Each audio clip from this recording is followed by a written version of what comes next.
지금부터 내가 해주는 얘기 들어주겠니? 할렐루야, 금요 기도에 참석한 여러분을 진심으로 환영하고 축복합니다.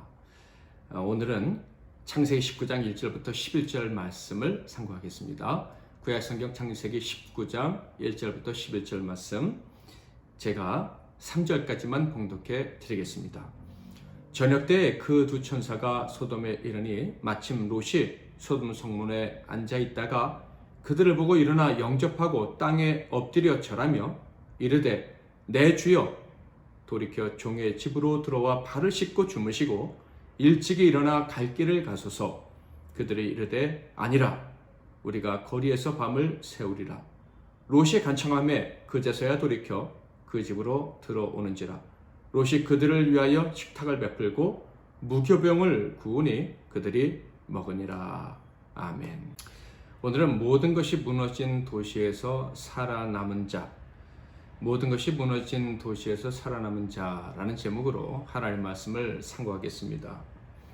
방금 읽은 본문의 말씀은 소돔과 고모라에서 유일하게 살아남을 수 있었던 롯과 그의 가족의 집에 천사들이 찾아간 이야기의 일부분입니다. 아시다시피 아브라함의 조카 롯은 하나님께서 심판하시기로 작정하셨던 내일이 없는 소돔과 고모라 땅에 살던 사람입니다. 그 땅이 이렇게 멸망할 수밖에 없었던 것은 이미 예견된 일이었죠. 아브라함의 조카 롯이 그의 욕심이 이끄는 대로 그 땅을 선택한 순간 그 땅은 희망이 없는 곳으로 결정됐음을 성경을 읽는 사람들은 다 느낄 수 있었습니다. 롯은 아브라함 덕분에 복을 받은 사람이었습니다. 복의 근원인 아브라함과 함께하면서 그는 하나님의 존재와 그 거룩하심, 순결하심, 신실하심을 체험했습니다.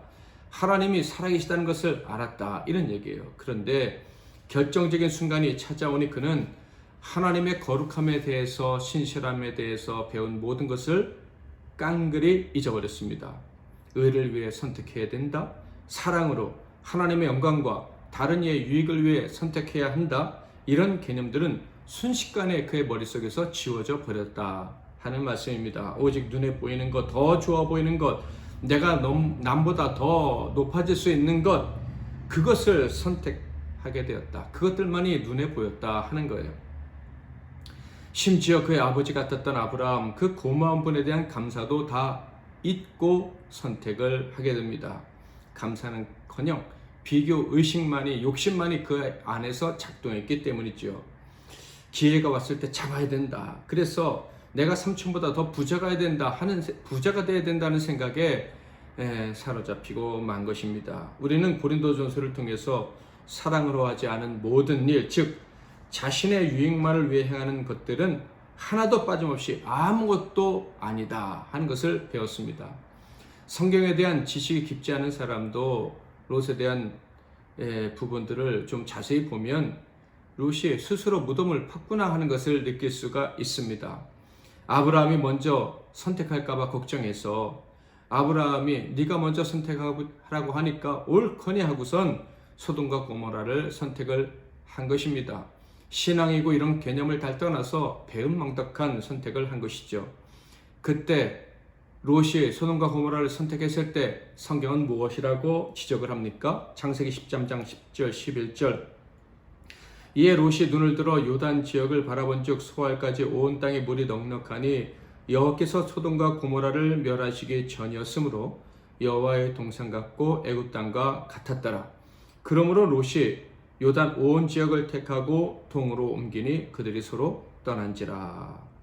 소돔과 고모라를 롯이 선택할 때 그곳은 이미 하나님께서 멸망시키기로 작정하신 땅이었다 하는 거예요. 그런데 롯에게는 그 땅이 최고로 좋아 보였던 것이에요. 욕심이 작동을 하기 시작하면, 다른 사람의 유익보다 내 유익을 먼저 생각하면 제대로 된 판단을 할 수 없다는 것을 여기서 보여줍니다. 아마 롯이 소돔과 고모라를 선택하지 않았었더라면 소돔과 고모라가 어떻게 멸망했을지 우리는 모를지도 모릅니다. 그러나 롯이 그 땅을 선택함으로 말미암아 소돔과 고모라가 어떻게 멸망하게 되었는지를 우리는 알게 된 것입니다. 자, 그러므로 하나님의 사람들이 선택하는 거 얼마나 중요한 일인지 우리는 다시 한번 느끼게 됩니다. 여기서 한 가지 질문을 하고 싶습니다. 우리가 사는 도시는 안전할까? 우리가 사는 도시의 미래는 어떠할까?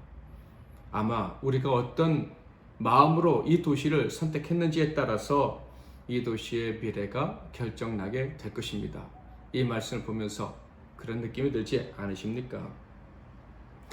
나아가서 이 도시에 사는 주의 백성들은 과연 어떤 선택을 하고 살아가고 있을까 하는 생각도 해봅니다. 만약 우리 믿는 자들이 살고 있는 이 도시에서 믿는 자들의 선택이 롯과 같은 것이었다면 이 도시에는 희망이 없을 것입니다.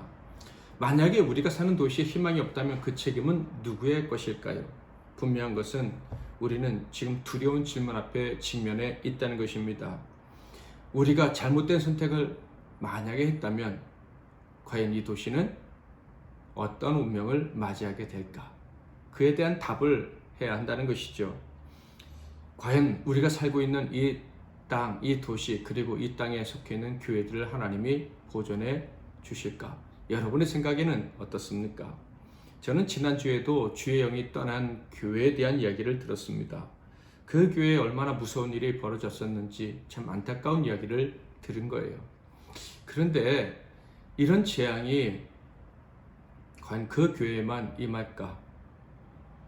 우리들의 사는 도시에는 임하지 않을까? 여러분 어떻게 생각하십니까? 하나님의 백성들이 잘 살 수 있겠다고 생각하는 이 도시, 우리들의 도시 정말 끝까지 잘 살 수 있는 도시일까요? 우리 믿는 자들이 어떤 나라 어느 도시에 살고 있든지 이 땅에서 이 도시에서 사는 이유가 단지 우리의 욕심을 채우기 위한 것이라면 결코 그 땅은 안전하지 못할 것입니다. 남의 유익을 위한 것이 아니라 나의 유익을 위해서 살고 있는 곳이 내가 속한 도시라면 그 도시 그리고 그 나라라면 그 나라 소망이 없는 거예요. 과연 우리 대한민국 그리고 우리가 사는 도시는 하나님께 보호받을 수 있을까요? 롯의 도시와 그의 가정은 보호받을 수 없었습니다. 도시와 함께 멸망해야 했습니다. 그런데 그 비참한 운명을 맞이해야 되는 그 순간이 다가오고 있을 때 그가 사는 땅이 아닌 다른 땅에 놀라운 일이 벌어지고 있었습니다. 하나님의 사자가 소돔과 고모라를 멸하시기 위해서 그 땅을 향해 가는 중에 아담과 아브라함을 만나셨다 하는 거예요. 그리고 아브라함이 소돔과 고모라 땅을 위해서 생명을 걸고 기도했었다 하는 것입니다. 롯이 모르고 있었던 때 생각지도 못했던 곳에서 놀라운 일이 벌어졌다 하는 것입니다. 창세기 18장 20절에서 22절 말씀을 보겠습니다. 여호와께서 또 이르시되 소돔과 고모라에 대한 부르짖음이 크고 그 죄악이 심히 무거우니 내가 이제 내려가서 그 모든 행한 것이 과연 내게 들린 부르짖음과 같은지 그렇지 않은지 내가 보고 알려 하노라. 그 사람들이 거기서 떠나 소돔으로 향하여 가고 아브라함은 여호와 앞에 그대로 섰더니. 하나님께서 소돔과 고모라에 대한 심판을 아브라함에게 말씀하십니다. 그리고 사자들은 소돔과 고모라를 멸망시키기 위해 출발을 했습니다. 그때 아브라함이 어떻게 했습니까? 여호와 앞에 그대로 서 있었다라고 합니다. 왜요? 기도하려고. 그리고 기도했습니다. 그런데 끝까지 기도했습니다. 그 기도의 마지막 부분을 볼까요? 창세기 18장 32절 33절. 아브라함이 또 이르되 주는 노하지 마옵소서 내가 이번만 더 앓으리이다. 거기서 신명을 찾으시면 어찌하려 하시나이까? 이르시되 내가 신명을로 말미암아 멸하지 아니하리라. 여호와께서 아브라함과 말씀 마치시고 가시니 아브라함도 자기 곳으로 돌아갔더라.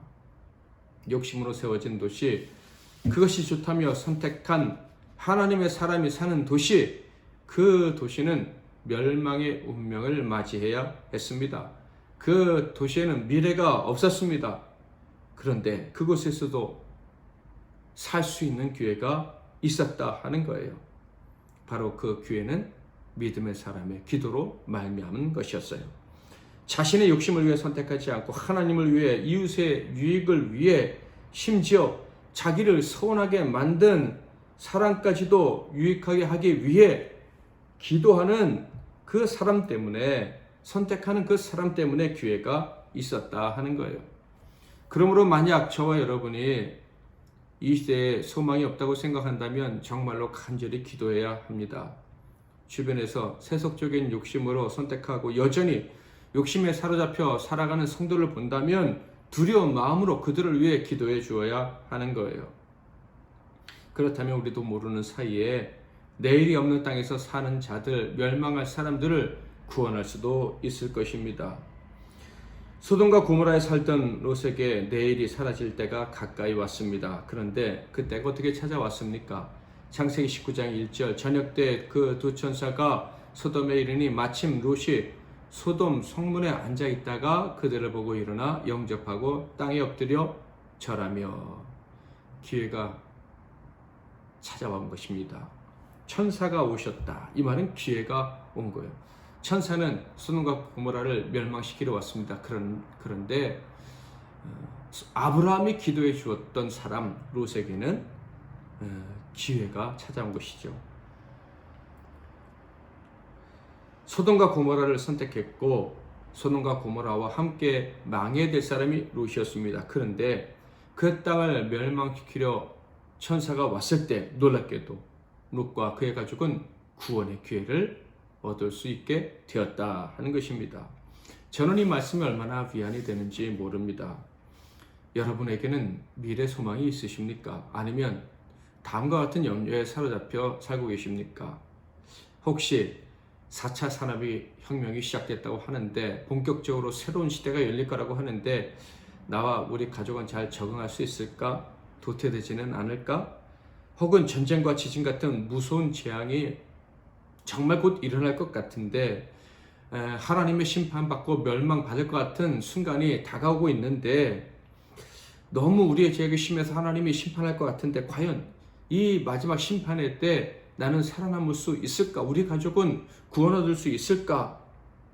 하나님이 이 무서운 심판을 행하실 때 우리를 불쌍히 여겨주실까? 이런 염려를 하시는 분은 계시지 않느냐, 이런 말씀입니다. 만약에 그런 염려를 하고 있다면 그 자체로 믿음이 없는 거죠. 그럼에도 불구하고 믿음이 없어서 염려하는 자들에게 오늘의 말씀은 희망을 주는 것입니다. 누군가가 나를 위해 기도하고 있다면 기회가 있을 것이다. 그런 믿음 없는 자를 위해서 우리가 기도한다면 그들에게 기회가 주어질지도 모른다 하는 거예요. 얼마나 큰 소망의 말씀입니까? 얼마나 큰 위안이 됩니까? 그러므로 여러분 한번 오늘 꼭 생각해 보세요. 여러분을 위해서 기도해 주는 의인이 있는지. 정말로 그것은 큰 복 아니겠습니까? 또한 여러분이 기도해 주는 사람들이 정말 있는지, 멸망받지 않게 하기 위해서, 사랑하는 자들을 위해서 여러분이 기도하고 있는지, 여러분이 정말 기도하고 있다면 그분들은 정말 복받은 사람일 수 있는 거예요. 지금 이 순간 여러분을 위해서 기도해 주는 분들이 생각난다면 감사의 고백을 하나님께 올려드리시기를 바랍니다. 또한 여러분이 기도해 줘야 될 사람들 생각난다면 늦기 전에 오늘부터 기도하시고 앞으로도 잊지 말고 기도하시기를 바랍니다. 오늘 밤 이후로 그들을 위한 기도의 수고를 멈추지 마시기를 바랍니다. 부모와 형제, 자녀, 친구들이 죽어가는데 언제 심판받을지 모르는 채 다 무너져가는 도시에서 살고 있는데 그들이 살아남을 수 있을지 없을지 모르면서 어떻게 우리가 기도도 하지 않고 침묵하면서 세월들을 보낼 수가 있겠습니까? 기도를 시작할 수 있기를 바랍니다. 정말로 여러분이 하나님의 사람이고 사랑의 사람이라면 하나님께서 기뻐하시는 선택을 하면서 살아가는 복된 자라면 기도하셔야 되는 거예요. 살려달라고 부르짖는 모습을 하나님께 보여드리시기를 바랍니다. 자, 그렇다면 우리가 사랑하는 자들을 위해서 어떻게 기도해야 할까요? 하나님께서 사자를 보내달라고, 그래서 구원해달라고 기도해야 할 것입니다. 그런데 여기서 덧붙여야 될 게 있어요. 바로 그 사랑하는 자들, 하나님이 구원하러 가셨을 때 그들의 영의 눈이 열려야 한다는 거예요. 영의 눈이 열리지 않는다면 사자들이 가도 구원해 준다고 해도 그들은 구원을 거절할 것이기 때문에 그렇습니다. 영적 감각, 영적 시야가 열려달라고 기도할 수 있기를 바랍니다. 그래서 하나님의 사람을 발견하게 되고 하나님 말씀을 깨닫고 구원받게 해달라고 기도할 수 있기를 바랍니다. 2절 3절을 볼까요? 이르되 내 주여 돌이켜 종의 집으로 들어와 발을 씻고 주무시고 일찍 일어나 갈 길을 가소서. 그들이 이르되 아니라 우리가 거리에서 밤을 새우리라. 롯이 간청하매 그제서야 돌이켜 그 집으로 들어오는지라. 롯이 그들을 위하여 식탁을 베풀고 무교병을 구우니 그들이 먹으니라. 놀라운 사실입니다. 아브라함이 만약에 그 모습을 모니터링 했다면 참 감격했을 것 같아요. 롯의 영혼이 완전히 닫혀있지 않았다는 사실 때문에 말이죠. 롯은요, 다른 시민들과는 달리 천사를 알아보는 영적 눈이 있었던 거예요. 나는 주님을 멀리 떠나서 살고 있는 사람이 이런 말을 하는 것을 들은 적이 있습니다. 지금 하나님을 만난다면 재미없을 것 같아서 하나님 만나고 싶지 않아요. 이 말을 듣는 순간 제게는 희망이 생겼어요. 영혼이 완전히 닫혀있지 않았다 하는 것을 느낄 수 있었기 때문이죠. 즉 지금은 내 뜻대로 살고 있고 그렇게 살고 싶어요. 그러나 주님 만난다면 내 뜻대로 살지 못하잖아요. 그러니 지금 주님 만나고 싶지 않아요. 이런 얘기인 거예요. 그러니까 주님을 정말 만난다면 내 뜻대로 살 수 없고 주님이 나를 주장하시는 대로 순종해야 된다 하는 그런 영적인 지식이 그에게 있었던 거예요. 그러니 얼마나 감사한 일입니까? 놀랍게도 롯에게는 영의 세계를 아는 은혜가 있었습니다. 어쩌면 아브라함의 기도에 그 눈이 열렸는지도 모릅니다. 어쨌든 간에 하나님의 은혜인 거예요. 정말로 크고 놀라운 하나님의 은혜입니다. 그는 하나님이 보내신 자를 알아보고 그의 집으로 초청해서 극진히 대접을 했습니다. 생명을 바쳐서 보호하려고까지 했어요. 4절 5절 그들이 눕기 전에 그 성사람 곧 소돔 백성들이 노소를 막론하고 원근에서 다 모여 그 집을 에워싸고 롯을 부르고 그에게 이르되 오늘 밤에 내게 온 사람들이 어디 있느냐 이끌어내라 우리가 그들을 상관하리라. 타락한 소돔과 고모라 사람들이 얼마나 음란한지를 보여줍니다. 그들은 처음 보는 사람들, 즉 하나님의 사자들을 이끌어내어 욕보이겠다고 하는 거예요. 추하고 더러운 동성애를 하겠다 하는 것입니다. 롯에게는 하나님께서 살 수 있는 길을 주셨습니다. 그런데 롯의 입장에서 볼 때는 그 기회가 아니라 엄청난 위험이 찾아왔던 것이죠. 그렇습니다. 기회는 위험과 함께 올 수도 있어요. 그러나 하나님이 찾아오셨다면 그것이 위험해 보이는 것 같고 손해를 볼 순간인 것 같아도 완전한 기회일 뿐입니다. 절대로 손해가 아닙니다. 이것을 잊지 마시기를 바랍니다. 그러나 롯은 그 기회를 그저 위기라고 생각했을 뿐입니다. 그래서 인간의 방법으로 그 위기를 극복하려 했어요. 영이 눈이 열려서 하나님의 사자들을 봤지만 여전히 막힌 부분들이 있어서 자기 힘으로 구원을 얻으려 했다 이런 얘기예요. 겉으로 보기에는 그가 자기 힘으로 구원을 얻으려고 했던 것이 아주 용기 있는 행동처럼 보입니다. 6절 7절 롯이 문 밖에 무리에게로 나가서 뒤로 문을 닫고 이르되 청하노니 내 형제들아 이런 악을 행하지 말라.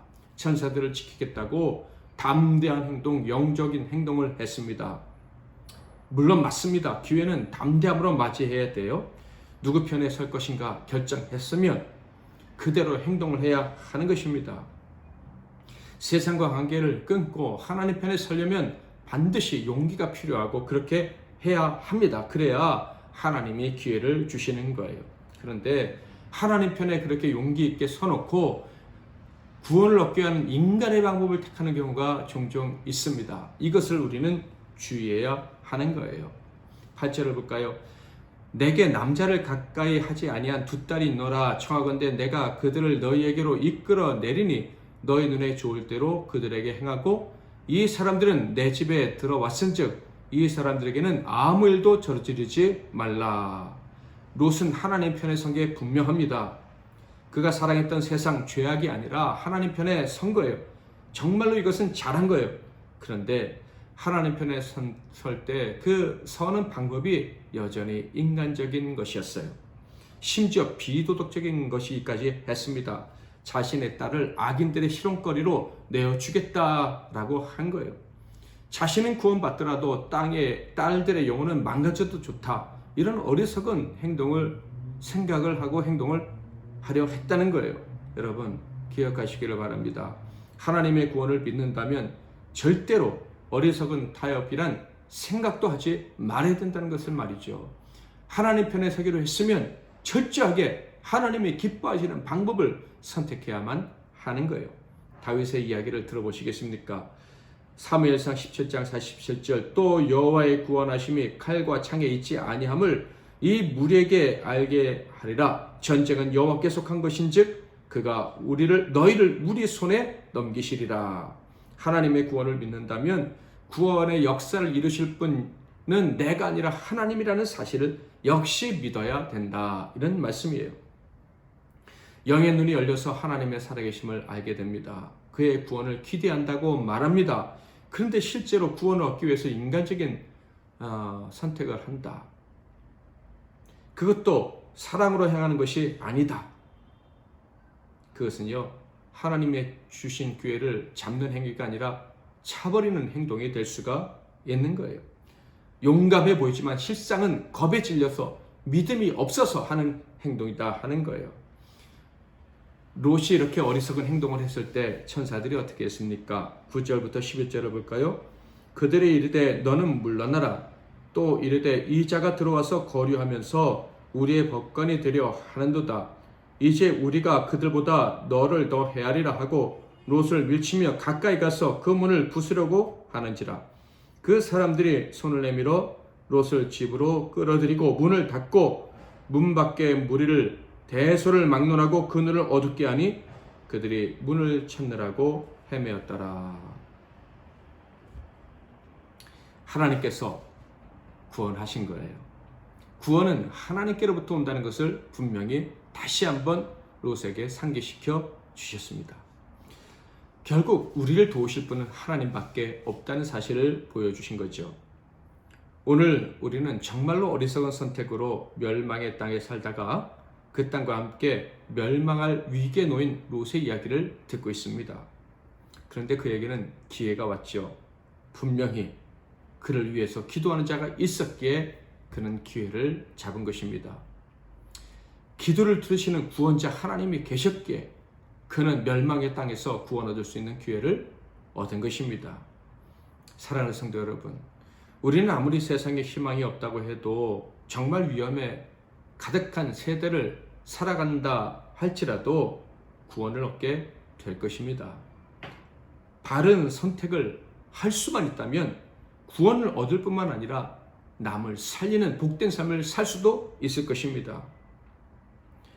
그런데 바른 선택은커녕 어리석은 선택을 한다면 멸망의 땅에서 위기를 겪게 되겠죠. 그럼에도 불구하고 오늘 말씀은 우리에게 살 기회가 있다는 것을 가르쳐 줍니다. 우리를 위해서 기도해 주는 분이 계시다면 살 수가 있는 거예요. 여러분 근데 이거 아십니까? 신약시대에 사는 사람은 정말 큰 복을 받은 사람이라는 것을 우리를 위해서 기도해 주신 분이 너무 많은 거예요. 우리를 위해 기도해 주시는 분이 구약시대보다 훨씬 많아요. 우선 대제사장이신 우리 예수님이 우리를 위해서 기도하십니다. 밤낮 기도하셔요. 또한 누가 기도하십니까? 성령님이 기도하신다고 성경은 기록하고 있어요.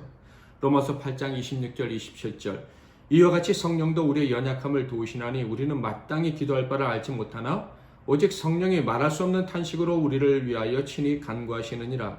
마음을 살피시는 이가 성령의 생각을 아시나니 이는 성령이 하나님의 뜻대로 성도를 위하여 간구하심이니라. 성령님이 기도하신다라고 기록하고 있어요. 이 성령님은 우리를 위해 기도하시는데 특별히 어떻게 기도하신 줄 아십니까? 신자들을 통해서 기도하시는 거예요. 우리를 사랑하신 신실한 종들을 부르셔서 그들이 우리를 위해 기도하게 하시는 거예요. 그래서 그 기도의 능력으로 우리를 구원하시는 거예요. 얼마나 놀라운 일입니까? 위험한 세대에 살아가고 있어요. 망해가는 도시, 완전히 무너진 도시에 우리가 살아갈 수도 있어요. 그러나 우리는 구원을 얻을 수가 있습니다. 우리를 위해 기도하시는 분들을 하나님이 세우셨기 때문이에요. 사랑하는 성도 여러분, 여러분 마지막 순간에 살아남을 수 있다는 믿음을 가지시기를 바랍니다. 여러분에게 그런 믿음이 있으십니까? 당연히 있어야 합니다. 그런 믿음을 가지고 살아가야 될 뿐만 아니라 마지막 순간이라도 구원받기를 원하는 사람이 있다면 그들을 위한 기도를 포기해서는 안 될 것입니다. 여러분, 마지막 때 구원해 주신 하나님께 우리가 감사하는 기도를 오늘 올렸으면 좋겠습니다. 특별히 영의 눈이 활짝 열려서 마지막 순간 우리를 구원하시기 위해서 오시는 주님을 볼 수 있게 해달라고 기도할 수 있기를 바랍니다. 더 나아가서 마지막 순간이라도 부끄러운 구원이라도 구원을 얻어야만 될 살아가는 우리 가족들을 위해서, 이웃들, 형제자매들을 위해서 기도할 수 있기를 바랍니다. 그래서 무너져가는 이 도시에서 구원 얻는 자들이 우리의 눈에 발견되고 정말 하나님이 구원하셨다라고 찬양하면서 천국에 갈 수 있기를 주님의 이름으로 축복합니다. 이 시간에 우리 보좌 앞에 모였네 찬양하겠습니다. 우리 보좌 앞에 모였네 함께 주를 찬양하며 하나님의 사랑 그 아들 주셨네 그의 피로 우린 구원받았네 십자가에서 쏟으신 그 사랑 강같이 온 땅에 흘러 각 나라와 족속 백성 방언에서 구원받고 주 경배드리네 구원하심이 보좌에 앉으신 우리 하나님과 어린 양께 있도다 구원하심이 보좌에 앉으신 우리 하나님과 어린 양께 있도다. 아멘. 기도 제목을 드리겠습니다. 아무리 이 시대와 우리 사회에 희망이 없어 보여도 하나님의 구원은 우리와 함께 하십니다. 기회를 주실 것입니다. 이 믿음을 가지고 의심하지 않고 살아가게 해달라고 기도하겠습니다. 두 번째로는 나를 위해서 기도해 주시는 분들을 보내주시고 또 보내주신 줄 믿고 감사합니다 라고 고백하시고요. 우리 역시 사랑하는 자들을 위해서 기도하기를 멈추지 않도록 우리를 도와달라고 기도하겠습니다. 우리의 기도를 기뻐하시는 주님, 우리의 기도를 통해서 사람을 살리기를 기뻐하시는 성령님, 늘 기도하며 살 수 있는 자가 되게 해주세요.